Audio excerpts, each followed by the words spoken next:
और पालकी का जो एक उनका दास था, सेवक, पालकी उठाने वाला, 4 होते हैं ना, तो 4 में से एक पालकी वाले की तबीयत खराब हो गई, जिससे उनकी पालकी आगे नहीं जा पा रही थी। राजा ने सैनिक को आदेश दिया कि जंगल में जाओ, जो भी पहला मनुष्य मिलता है हट्टा काटा, जो उठा सके पालकी को, उसे लेकर के आओ। सेवक गए हैं महाराज, सैनिक गए हैं जंगल की तरफ। क्या देखते हैं कि राम राम नारायण नारायण करते हुए, हरि शरणम करते हुए जड़ भरत जी महाराज जंगल में विचरण कर रहे हैं।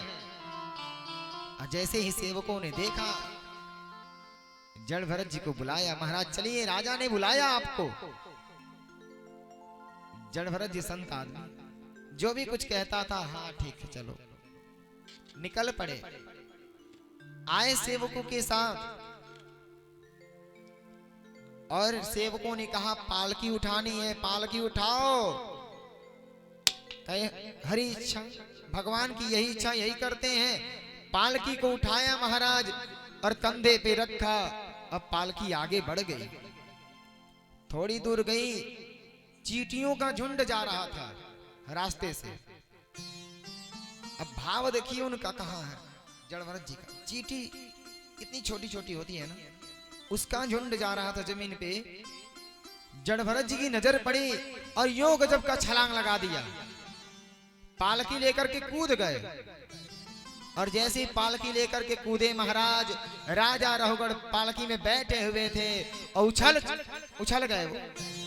उनका सिर पालकी में लड़ा, और जब चोट लगी महाराज डांट पड़े, अरे कौन है जो पालकी लेकर के कूद रहा। सैनिक डर गए, कहे महाराज हमारी गलती नहीं है, जो नया पालक हार आया है ये उसकी कमी है। वही कूद गया, उसे आता नहीं है, अभी आ जाएगा धीरे धीरे पालकी कैसे चलाते हैं। जड़ भरत जी से कहे क्यों कूद गए। कहा महाराज क्या करें, अगर कूदते नहीं तो चींटियां मर जाती, और चींटियों में नारायण का वास है, प्रत्येक जीव में नारायण का वास है, और जीव हत्या हो जाती मुझसे। ऐसी संत जड़ भरत जी महाराज। फिर पालकी उठाया। अब महाराज बहुत सारे चींटियों का झुंड जा रहा था, सैकड़ों की लाइन में वो कतार में जा रहे थे।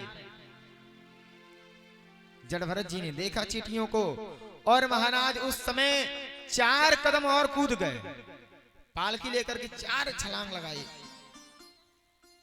और जैसे ही कूदा महाराज, उस समय राजा रहुगढ़ को बहुत जोरों की चोट लगी सिर में। उनके होश का पारावार नहीं रहा, परेशान हो गए प्यारे। कहा ये कौन पालकी लेकर के कूद रहा है मूर्ख। और लगे अब शब्द बोलने। जड़ भरत जी को लगा कि ये क्षेत्र का राजा है, अगर राजा गलत वाक्य बोलेगा तो वो राज्य के लिए अच्छी बात नहीं, राज्य का सर्वनाश हो जाएगा प्यारे, सर्वनाश हो जाएगा। क्योंकि राजा से राजतंत्र चलता है, अगर राजा अभद्र हो जाए महाराज तो पूरा राज्य का विध्वंस हो जाता है। राजा एक गार्जियन का स्वरूप होता है।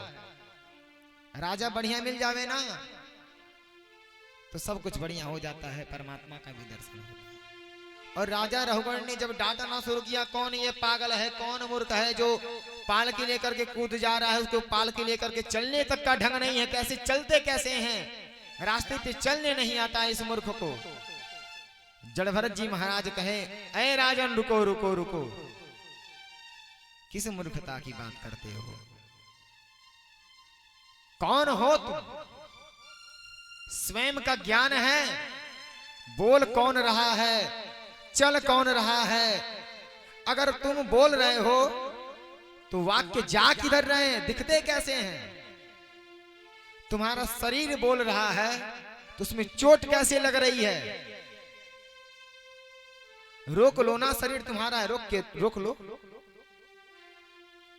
शरीर से तुम्हें प्रेम है, कैसे ही राजा हो तुम, प्राणों से प्रेम है, एक दिन प्राण वो चले जाएंगे और प्राणों का स्वरूप नहीं पता है कि प्राण छोटे होते हैं कि बड़े होते हैं, मोटे होते हैं, पतले होते हैं, लंबे होते हैं, चौड़े होते हैं, कि काले होते हैं या गोरे होते हैं। प्राण को कभी किसी ने देखा है क्या? क्या स्वरूप है उसका? किस अहंकार में तुम बोल रहे हो? आज तुम राजा हो, कल फकीर बन जाओगे। आज तुम्हारे हाथों में राजतंत्र है, कल भिखारी बन जाओगे। आज राजा के वहां जन्म हुआ है, कल सुकर के वहां जन्म हो जाएगा, सुअर बन करके आओगे। आज पालकी में बैठ करके जा रहे हो, कल को चार कंधों पे शमशान को जाओगे। किस शरीर पे तुमको गुमान है? एक दिन चले जाएंगे संसार से जाने वाले, जाने कहां जाएंगे? इस दुनिया को छोड़ के जाने वाले।